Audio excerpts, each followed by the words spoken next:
Hello, everyone, and welcome to another edition of Ian Saturday Night. I don't know how long this is going to be, but I know I've been away for a while. Things have just been cluttered a little in my brain with a lot going on in the news and all kinds of things.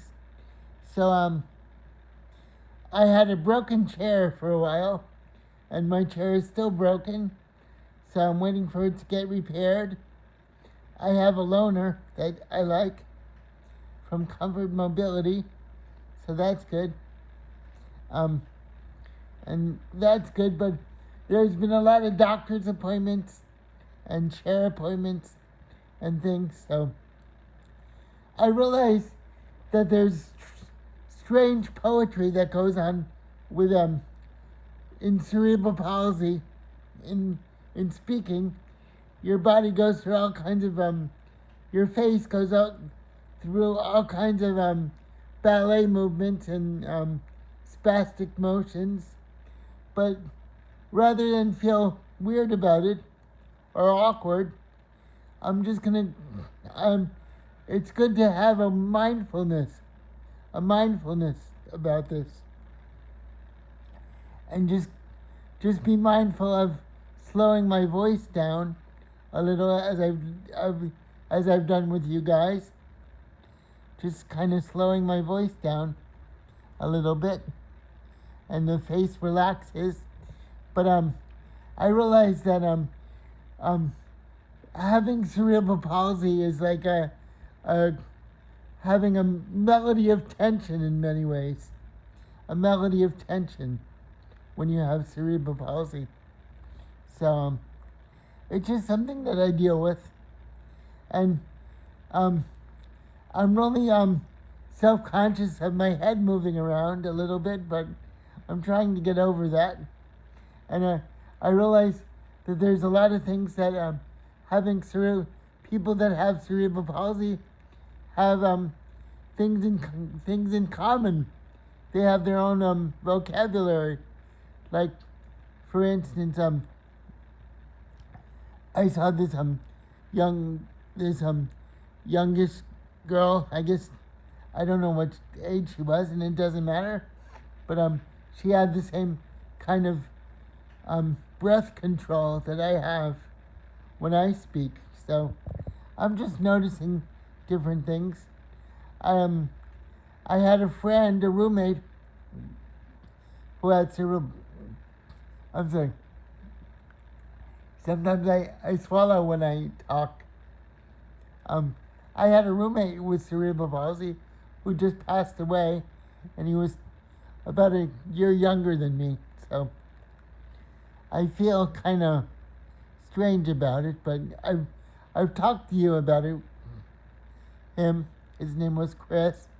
I talked about him with you guys and a couple times ago. So everything's an experience. I'm also anemic. I think a vampire bit me years back. It started in 2003, I think.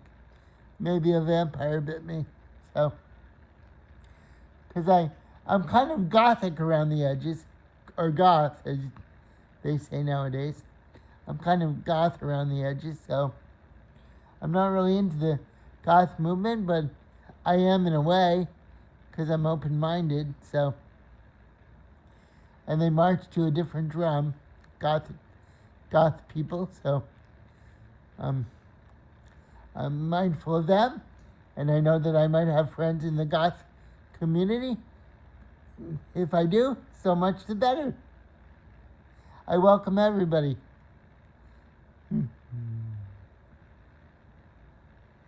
I compare myself to you guys sometimes of mad scientist, but I don't feel like zany. Sometimes I feel zany, but I think I've had a hard week, really. A hard week.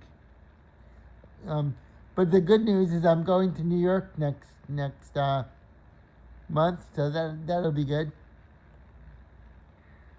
there's a lot of things to look forward to if I just hang in there. It doesn't seem like it, but there is. I realize that a lot of people in the a lot of males these days are struggling with what's male and how to be more male and how to not show your female side, but I think it's all silly. It's all because men are a mixture of male and female hormones, at least scientifically. So a lot of men struggle with, being the macho man and stuff like that. But these kinds of things, they're important for, I guess, if you're like in a relationship with normal male expectations and that kind of thing. But in the big scheme of things, maybe it doesn't matter so much. And I think a lot of men struggle with these concepts. And it's a lonely world. I know that. A lot of men struggle with things. And a lot of women struggle with things too. So people are probably not, men are probably maybe not so mindful of that. It's a weird, the only thing I know is that I don't know, but I do know it's a weird world. It's a weird world. That's a tongue twister for you. It's a weird world.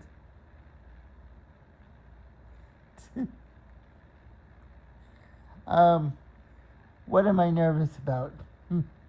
I'm not really nervous about much. In these past years, I've kind of let go of a lot of things. A lot of things that I've held on to, I've let go. So I'm not really I don't really hang on as much. I have to experience things, and part of experiencing things is letting go. So I try to give up on labels. I think when I was younger, I was defined by labels. People, put a lot of expectation on me. I was supposed to be the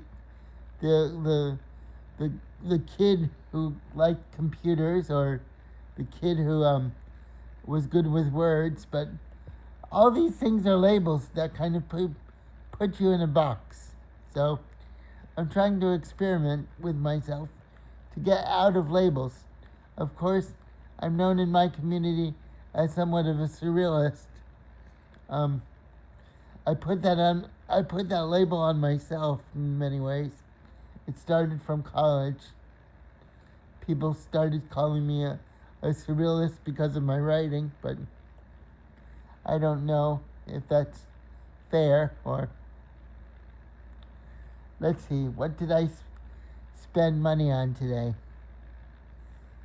Today, I have to report to those, to my socialist fans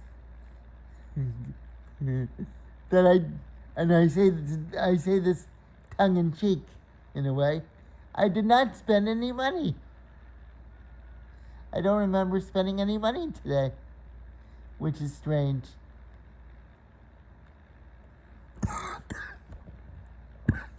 Excuse me. That's a human cough. And human coughs are allowed, so. Other times I spend money, but today is Sunday, and I don't remember spending any money today. It's funny to think about in this ultra-capitalist world. Life is really quirky. It certainly is. Well, I hope everybody is well, and I'll talk to you guys next week. Thanks for tuning in to another edition of Ian Saturday Night. Bye, everybody.